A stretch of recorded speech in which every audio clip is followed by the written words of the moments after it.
could introduce yourself to the jury, please. My name's Cassandra Ryan, but I go by Cassie. Okay.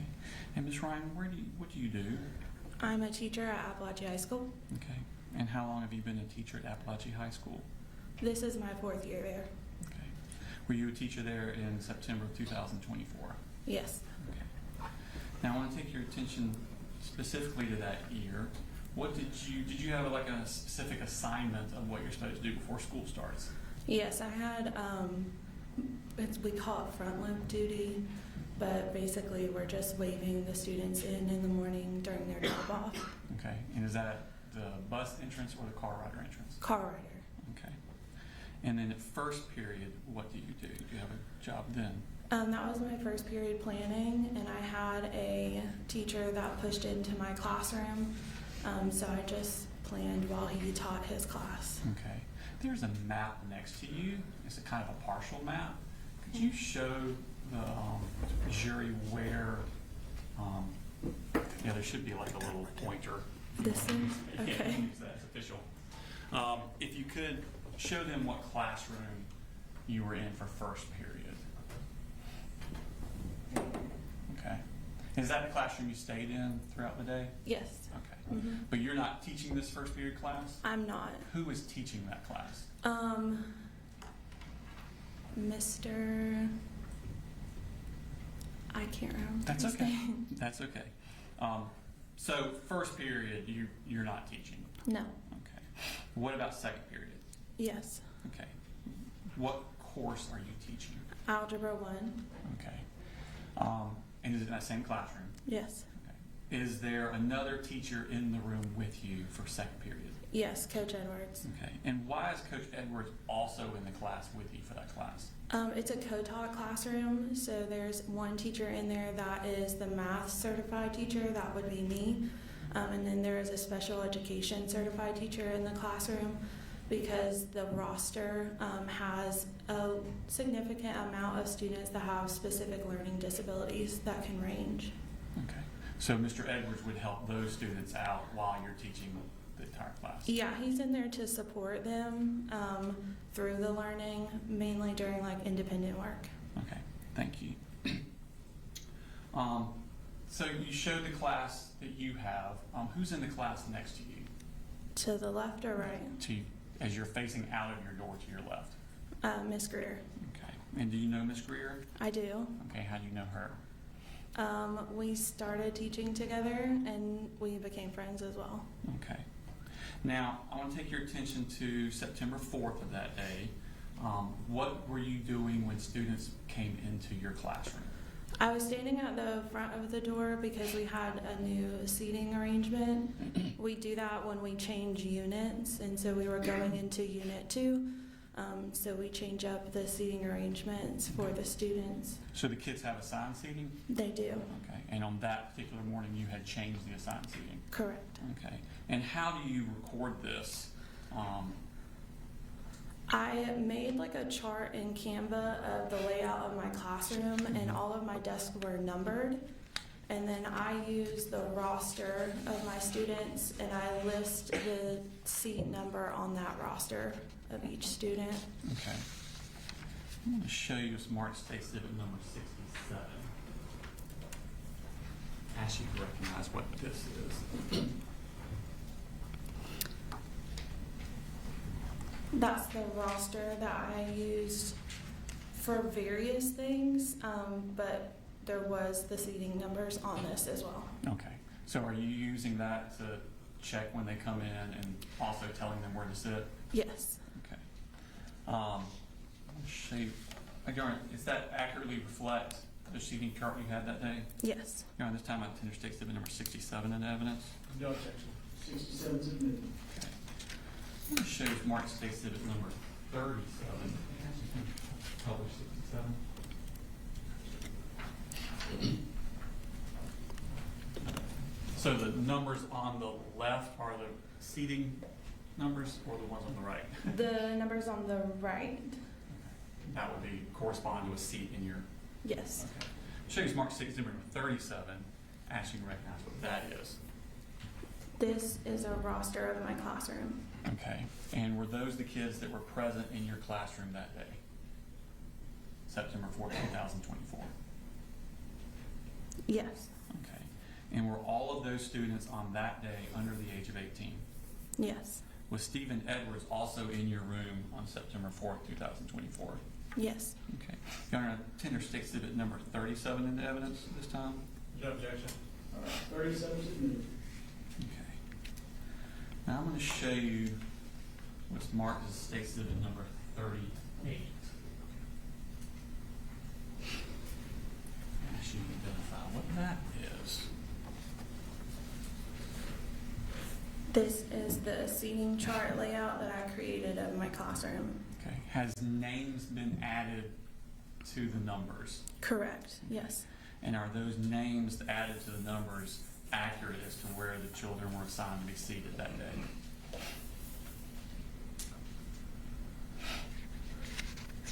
Yes. Okay. Your Honor, I tender state exhibit number 38 into evidence. No objection. So as we're looking at 38 on the screen, if you could identify first where the front door is. Like the point. Yeah, you can use the pointer Is it behind here? you. Oh, okay. We used to have it where you could touch the screen, but that seems more difficult. So the pointer would probably be better. This is the door Okay. And where would you generally be teaching from? up here. Okay. And where would Mr. Edwards be? He wandered around the room, Mm-hmm. but this was his desk here. Okay. Is the other desk your desk? Yeah, like this is my desk, or that was my desk. This was his desk. Okay. And he just wandered to whichever child needed his help at the time? Yes, Okay. just kind of observed. Did you, when the kids came into the classroom after you've assigned them their seat, do you do anything else with them as they're coming in? We do a warm up, and so that is on the board for them to get their materials out to get started on the warm up while everyone's coming in. Okay. And at some point, did y'all start class? Yes. Okay. And what class again do you teach? Algebra 1. Algebra 1. Okay. How about was the class going that day? What's the structure of the class? So we begin with a warm up, and then we kind of structure into the beginning part of our lesson. And I set timers on the board for students to be able to know like how much time they have for each specific part of our lesson. And then we would do about a 30-minute lesson and then go into like an independent practice time. And what's independent practice time? Where they work on problems on their own. But this particular day, it was structured slightly different. So they had like 10-minute intervals where we were working through kind of difficult problems. The beginning of a unit is always typically the hardest because it's the first time they're seeing the material. And so the goal was to work through like chunking pieces of the material. And when they're doing this individually? No, they're able, so the reason why the groups are together is they're able to work with the people around them. Okay. What are you doing while they're working on these things?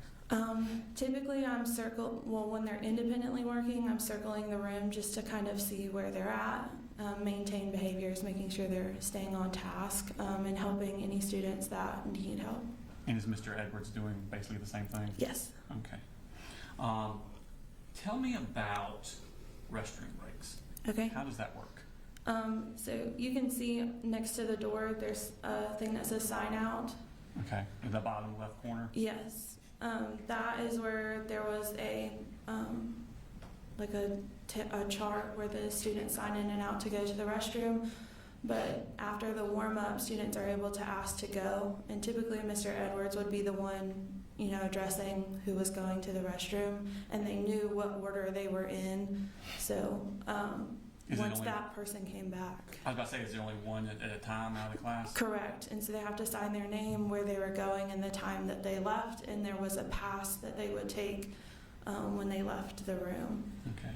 Is there any sort of procedure about what to do with the door? When they left the room,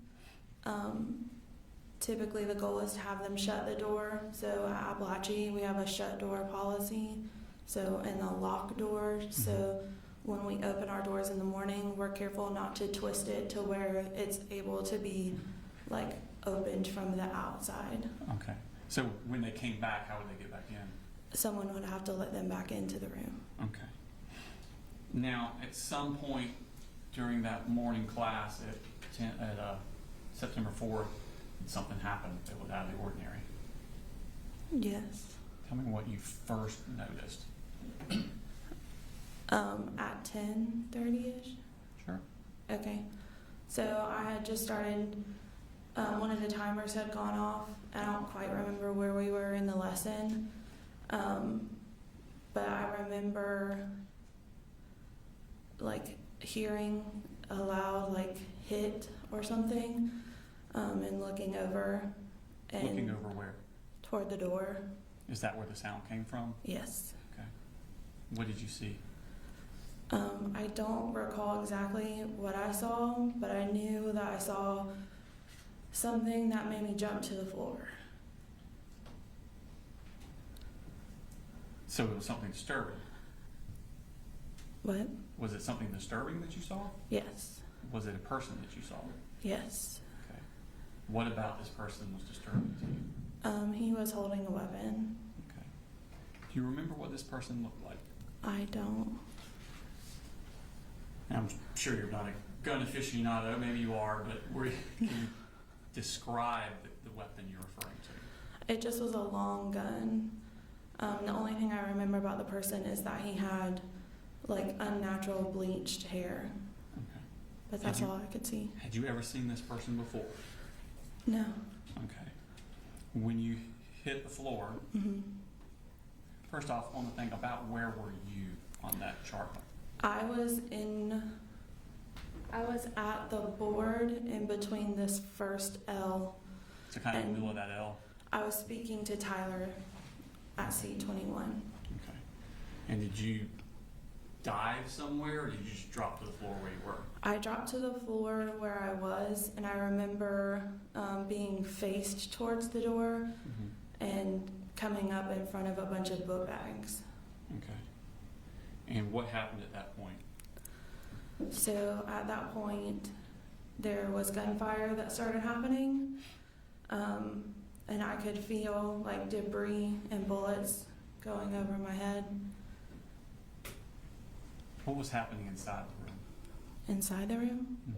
What were the other students doing? The students began to duck down. A lot of desks were moving around. And it was hard to hear because once the gunshots started happening, it kind of messed my hearing to where it just, all you heard was like ringing for a little bit. How many gunshots do you think you heard? A lot. Okay. And was it like a few and then a break and then a few and then a break, or was it? No, it was like a rapid, the whole thing. Were you able to see anything in reference to the shooter during this time? No. How long did the shooting last? Seconds. It didn't feel like seconds, but it was seconds. Okay. When you look up, was the shooter still in the room? No. Do you know how far he came into the room? I think he just stepped 1 foot in. Okay. Once he left, was the door open or shut? Once he left, I remember starting to get up and I saw the door closing and Ronaldo was throwing chairs toward the door. Okay. Tell me about what happened at that point. What's going on inside the room? So I remember seeing Ronaldo throw the chairs and then dart to the corner of the room. When I stood up, I was starting to walk toward the door, and then I heard Natalie say, "Mr. Hine had been shot," And when I looked at her and I looked down, I could see the pool of blood, and I could see her wound. Was that Natalie Griffith? Yes, Okay. What wound did you see? Where was it? it was on her wrist, up right above her wrist. I could see the bone exposed. How was she? Was she conscious?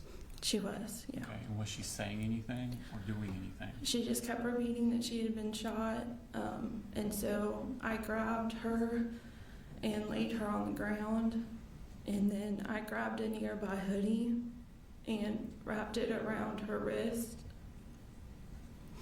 to try to help the bleeding. And then I heard Melanie say that she had also been shot. Is that Melanie Delira Castaneda? Correct. Okay. Imagine pronouncing that name right. Is it Delira? I think it's Castaneda. Okay. And did you see her wounds? I could see that she had been shot through the shoulder, and I saw the blood there, Mm-hmm. but I couldn't see the actual flesh of the wound. Okay. And how was she? She was very quiet. I think she was scared, but I've known Melanie for a little while before, and so she does have a very calm demeanor, and so she was very calm and quiet, and just grasping her shoulder. Did she appear to be in pain? Yeah. Okay. Did you notice any wounds to Nautica Walton? I did. So once I had laid Natalie down and I put Melanie next to Natalie, there was a group of girls that were already in the corner, and one of them, Hayden, had asked if we should move the smartboard in front of the door, and at that point I was trying to assess what was happening, and so I then saw Nautica on the ground, and she was quite frantic and grasping at the back of her leg. I couldn't see her wound or any blood, but she was in severe pain. Okay. And did you see Taylor Jones? I did not see Taylor Jones. Okay. Were you aware of any injuries to Jackson Beaver or Ronaldo Bates? I was aware that Ronaldo, after the police had come in, he had said something that he was also injured. And then when we had gotten out of the room and up to the top of the hill, Jackson had said that he asked me to look at the back of his leg, and he did have something lodged into the back of his leg. Okay. Did you see Christian Angulo in the room? Mm-hmm. Where was he located at?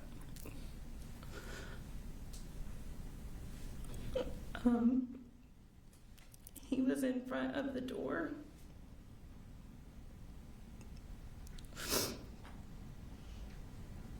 And he was on the ground. What could you tell if he was alive or not? He was alive. And Coach Edwards said that we needed to make a barricade around him after everything, all the shots had fired. And so they stacked desk around because he didn't want to move him. And while I was helping Natalie and Melanie and Nautica in the corner, there was a moment where me and Coach Edwards had looked at each other and said that they needed to come because it wasn't good. And when they came finally, they had pronounced him dead while we were here. I'm going to show Smart Stacy at number 30. I should recognize that. Yes, that's Christian. Is that an accurate representation of Christian Angulo? You are to state that number 39 in the evidence. No objection. 39 submitted. Could you tell where he had been injured at? I didn't get close enough to him to see. where he had been shot. How long did y'all stay in that room before the police came? It was quite a bit of time. I would say probably 20 minutes. Okay. How did they get in the room, the police? They had a key, Okay. and they had to push through all of the stuff that they had piled in the door. Y'all had barricaded stuff in front of the door?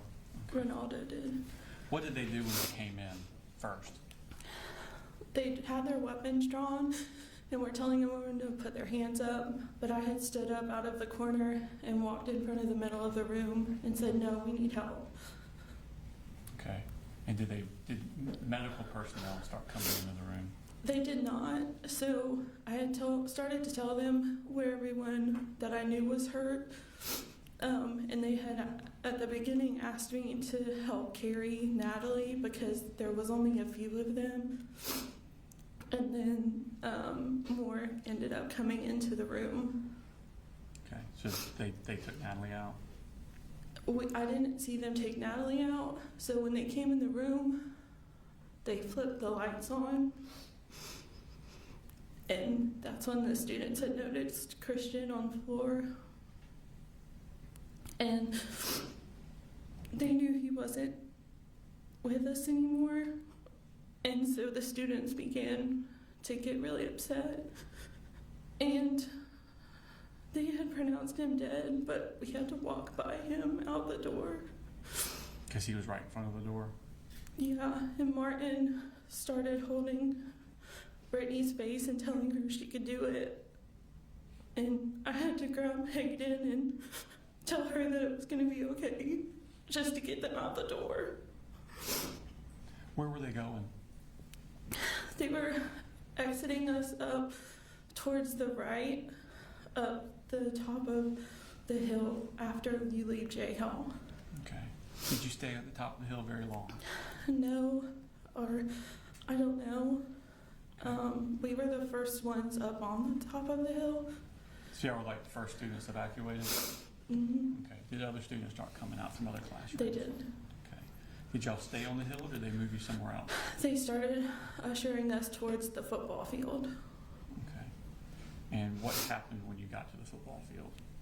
I started ushering students to the football field and waving my hands. And I came across two students that I had taught before. And they came up and hugged me. And they said, "Miss Ryan, why do you have blood on your hands?" And that's when I noticed that I had blood on my hands. And so, I just hid my hands because I didn't know where to go wash them yet. And we got up to the top of the hill. And I can't really remember what they were wanting us to do, but we just got all the students to the middle of the football field. At some point, did you realize that one of your students was missing? Yes, a student approached me and asked me where Mason was. That they had looked online and saw that he was in my classroom. And so I began helping them look for him. And at one point I came across Miss Schumerhorn. Mason's mother? Yes. Okay. And we began looking for Mason, and Miss Lee, which was his advisor, came and helped start looking for him. And we were thinking that maybe he heard what happened and had ran. Why did you think that? Because he had done that before. Not in high school, but in his earlier education. Does he have a learning disability? He does. Okay. How long did y'all look for Mason? Hours. It shows Mark's face number 60.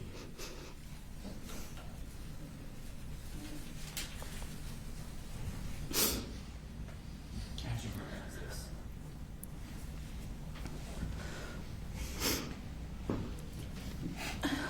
That's my sign in and out sheet. Is that the piece of paper you said was on the board where kids would sign out to the bathroom? Mm-hmm. Who was the last? Does it accurately reflect the sign-out sheets you had in your room that day? It does. Your Honor, Tender State Exhibit number 68 in evidence. No objection. All right, 68.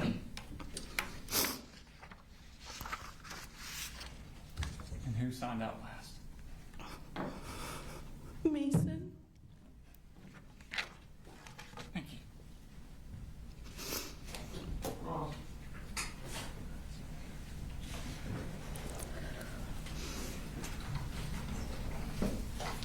No questions.